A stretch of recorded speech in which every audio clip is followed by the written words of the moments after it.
Hari ini kita akan mulai dengan Roma pasal 8 ayat 3 dan 4. Karena apa yang Torah tidak mampu perbuat di dalam kelemahan oleh karena daging, Allah mengirim anaknya sendiri di dalam bentuk keserupaan daging yang berdosa dan mengenai dosa, menghukum dosa di dalam daging, untuk supaya kebenaran Torah dapat dipenuhi di dalam kita yang tidak berjalan menurut daging, tetapi menurut Roh.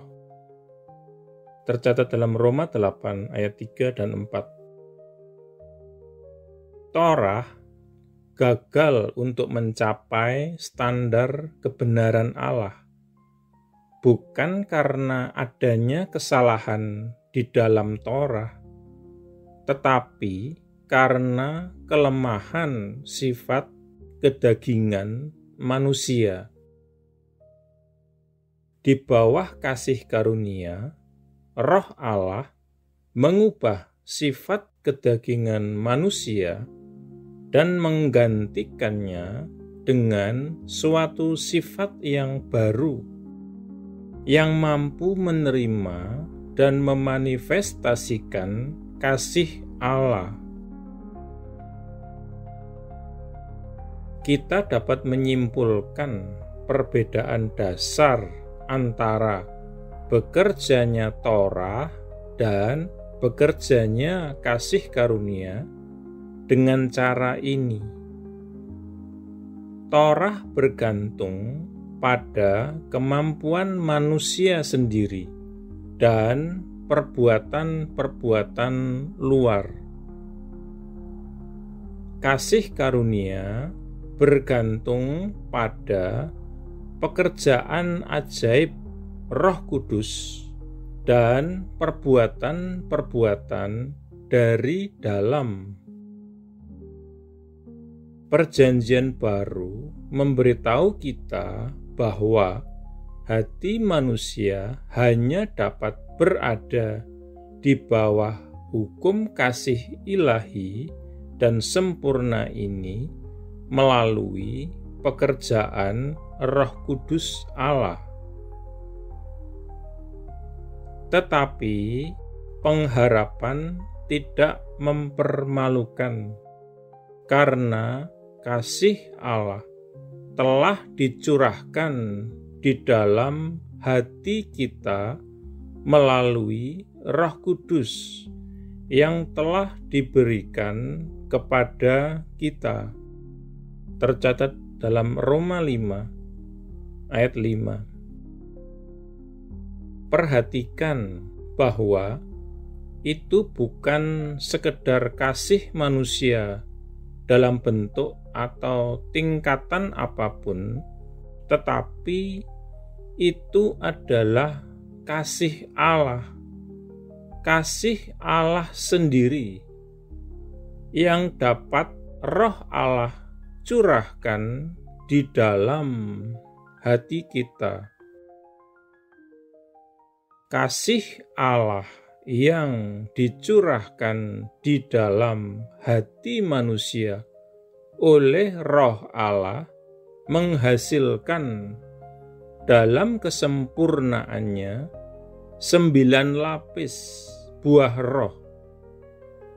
Buah roh ini adalah kasih Allah yang dimanifestasikan di dalam setiap aspek karakter dan perilaku manusia. Hal itu dijelaskan oleh Rasul Paulus. Tetapi buah roh adalah kasih, sukacita, damai sejahtera, panjang sabar, kemurahan, kebaikan, iman atau kesetiaan, kelemah lembutan pengendalian diri terhadap hal-hal semacam itu tidak ada Torah. Tercatat dalam Galatia 5 ayat 22-23. Sekali lagi Rasul Paulus menekankan bahwa kehidupan di mana kasih ilahi dimanifestasikan secara sempurna di dalam 9 lapis buah roh ini tidak perlu dikendalikan oleh Torah atau hukum lain apapun. Oleh karena itu, ia berkata, terhadap hal-hal semacam itu tidak ada Torah. Dengan demikian, Torah kasih ini adalah akhir kegenapan atau kesudahan dari seluruh hukum-hukum dan perintah-perintah lainnya. Torah kasih ini adalah hukum yang sempurna. Torah raja, hukum kebebasan. Kita berdoa.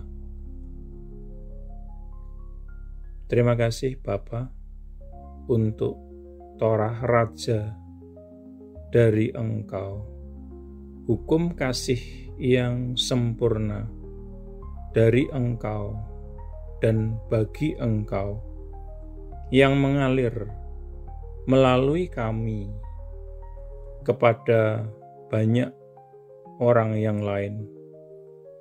Terima kasih karena aku dapat menjadi wakil kerajaan dari kasih-Mu yang terus-menerus mengalir di dalam dunia di sekitarku. Terima kasih untuk kasih karunia-Mu yang ajaib ini. Amin.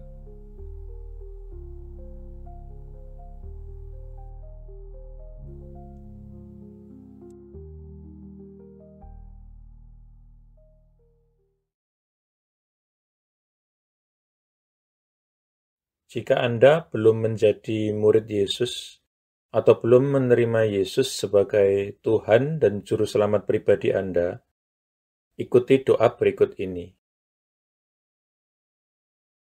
Tuhan Yesus Kristus, aku percaya bahwa Engkau adalah Anak Allah dan jalan satu-satunya menuju kepada Bapa, dan bahwa Engkau telah mati di kayu salib untuk dosa-dosa yang aku perbuat, dikuburkan, namun kemudian Engkau bangkit kembali dari antara orang mati, supaya aku dapat diampuni dan menerima hidup yang kekal. Aku menanggalkan segala kebanggaan dan pembenaran diri sendiri agamawi, dan segala macam gengsi yang tidak berasal daripadamu. Aku tidak punya klaim apapun atas belas kasihan-Mu, kecuali bahwa Engkau telah mati menggantikan aku. Sekarang aku tidak akan memberontak dan berdosa lagi kepadamu, ya Tuhan. Dan aku menyerahkan diriku kepadamu, karena sesungguhnya Engkau adalah Tuhanku. Aku mengakui segala dosa-dosaku di hadapan-Mu, dan aku tidak menyembunyikan apapun. Secara khusus aku mengakui, sebutkan dosa-dosa yang pernah Anda perbuat, yang Roh Kudus ingatkan. Aku bertobat dari segala dosa-dosaku, ya Tuhan. Aku berbalik dari mereka, dan aku kembali kepadamu, ya Tuhan, untuk belas kasihan dan pengampunan-Mu. Aku memohon pengampunan-Mu, terutama atas dosa-dosa yang menyebabkan diriku terkena kutuk. Lepaskanlah diriku juga dari akibat dosa-dosa bapa leluhurku di masa lalu. Oleh keputusan kehendakku, aku dengan sadar mengampuni setiap orang yang pernah melukai atau bersalah atau merugikan aku. Sama seperti aku ingin Tuhan mengampuni diriku. Aku menanggalkan seluruh kepahitan, seluruh kemarahan dan dendam, dan segala kebencian. Secara khusus, aku mengampuni. Sebutkan nama-nama orang yang Anda maksudkan. Aku membatalkan dan memutuskan segala hubungan yang pernah aku miliki dengan hal-hal okultisme dan segala macam agama palsu dan segala sesuatu yang berasal dari iblis. Seandainya aku masih punya barang-barang yang menghubungkan diriku dengan iblis, okultisme, dan agama palsu, aku berkomitmen saat ini, Tuhan, untuk menyingkirkan dan menghancurkannya. Dengan ini pula aku membatalkan segala hak atau kekuasaan yang dimiliki iblis atas tubuhku dan kehidupanku. Tuhan Yesus, aku berterima kasih bahwa di kayu salib Engkau telah menanggung segala kutuk yang mungkin mengikat diriku selama ini. Engkau telah dijadikan kutuk, supaya aku dapat ditebus dari setiap kutuk dan mewarisi berkat-berkat Allah. Atas dasar itu, aku memohon Engkau, Tuhan, untuk melepaskan aku dan membebaskan aku dari segala kutuk yang mengikat kehidupanku di dalam nama-Mu, Tuhan Yesus Kristus. Aku menyerahkan diri dan menundukkan diri kepadamu, ya Tuhan, dan aku melawan iblis. Dengan iman, aku menerima kelepasanku sekarang, dan kuucapkan terima kasih, Tuhan, untuk kelepasan ini. Amin.